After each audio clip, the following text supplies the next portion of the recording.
हर हर महादेव। नमस्कार। मेरे YouTube channel श्रद्धा में आप सभी लोगों का हार्दिक स्वागत है।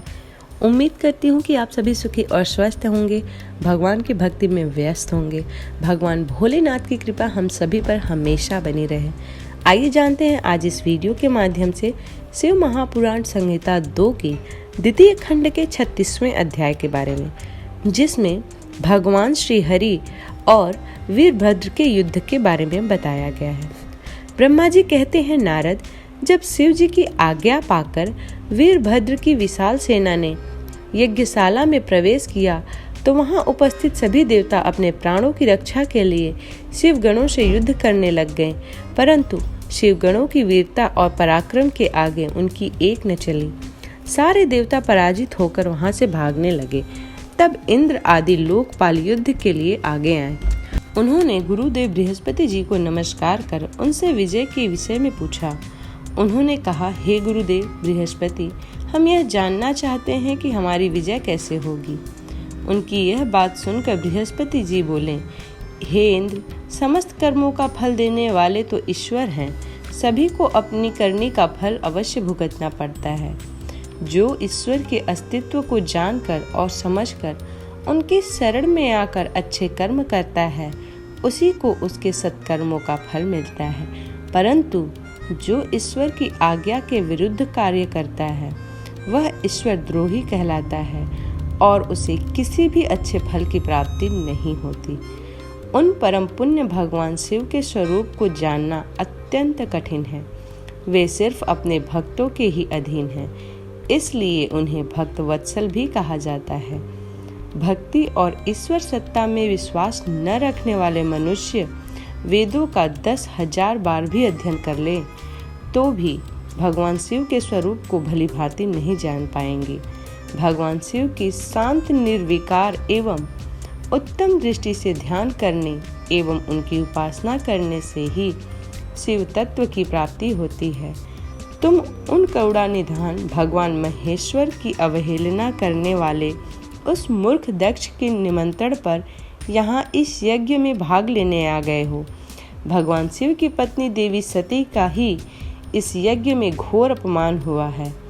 उन्होंने इस यज्ञ में अपने प्राणों की आहुति दे दी है। इसी कारण भगवान शंकर ने रुष्ट होकर इस यज्ञ के विध्वंस करने के लिए वीरभद्र के नेतृत्व में अपने शिवगणों को भेजा है। अब इस यज्ञ के विनाश को रोक पाना किसी के भी बस का नहीं है। अब चाह कर भी तुम लोग कुछ नहीं कर सकते। बृहस्पति जी की ये वचन सुनकर इंद्र सहित अन्य देवता चिंता में पड़ गए। सभी वीरभद्र और अन्य शिवगण उनके निकट पहुंच गए। वहां वीरभद्र ने उन सभी को बहुत डांटा और फटकारा। गुस्से से वीरभद्र ने इंद्र सहित सभी देवताओं पर अपने तीखे बाणों से प्रहार करना शुरू कर दिया।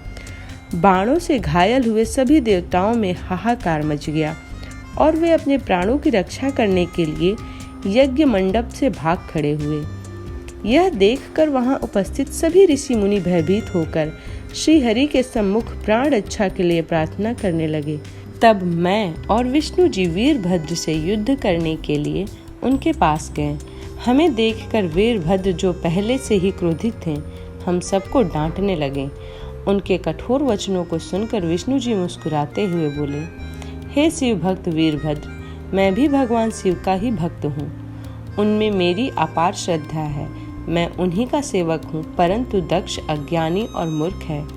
यह सिर्फ कर्म कांडों में ही विश्वास रखता है। जिस प्रकार महेश्वर भगवान अपने भक्तों के ही अधीन है, उसी प्रकार मैं भी अपने भक्तों के ही अधीन हूँ। दक्ष मेरा अनन्य भक्त है। उसकी बारंबार प्रार्थना पर मुझे इस यज्ञ में उपस्थित होना पड़ा। हे वीरभद्र, तुम रुद्रदेव के रौद्र रूप अर्थात क्रोध से उत्पन्न हुए हो। तुम्हें भगवान शंकर ने इस यज्ञ का विनाश करने के लिए यहाँ भेजा है। उनकी आज्ञा तुम्हारे लिए शिरोधार्य है। मैं इस यज्ञ का रक्षक हूँ, अतः इसे बचाना मेरा पहला कर्तव्य है। इसलिए तुम भी अपने कर्तव्य निभाओ और मैं भी अपना कर्तव्य निभाता हूँ। हम दोनों को ही अपने उत्तरदायित्व की रक्षा के लिए आपस में युद्ध करना पड़ेगा। भगवान विष्णु के ये वचन सुनकर वीरभद्र हंसने लगा और बोला कि हे परमेश्वर, आप भगवान शिव के भक्त हैं, यह जानकर मुझे बहुत प्रसन्नता हुई। भगवान, मैं आपको नमस्कार करता हूँ। आप मेरे लिए भगवान शिव के समान ही पूजनीय हैं। मैं आपका आदर करता हूँ, परंतु शिव आज्ञा के अनुसार मुझे इस यज्ञ का विनाश करना है। यह मेरा कर्तव्य है। यज्ञ का रक्षक होने के नाते इसे बचाना आपका उत्तरदायित्व है। अतः हम दोनों को ही अपना अपना कार्य करना है। तब श्रीहरि और वीरभद्र दोनों ही युद्ध के लिए तैयार हो गए। तत्पश्चात दोनों में घोर युद्ध हुआ। अंत में वीरभद्र ने भगवान विष्णु के सुदर्शन चक्र को जड़ कर दिया, उनके धनुष के 3 टुकड़े कर दिए। वीरभद्र विष्णु जी पर भारी पड़ गए थे। तब उन्होंने वहां से अंतर्ध्यान होने का विचार किया।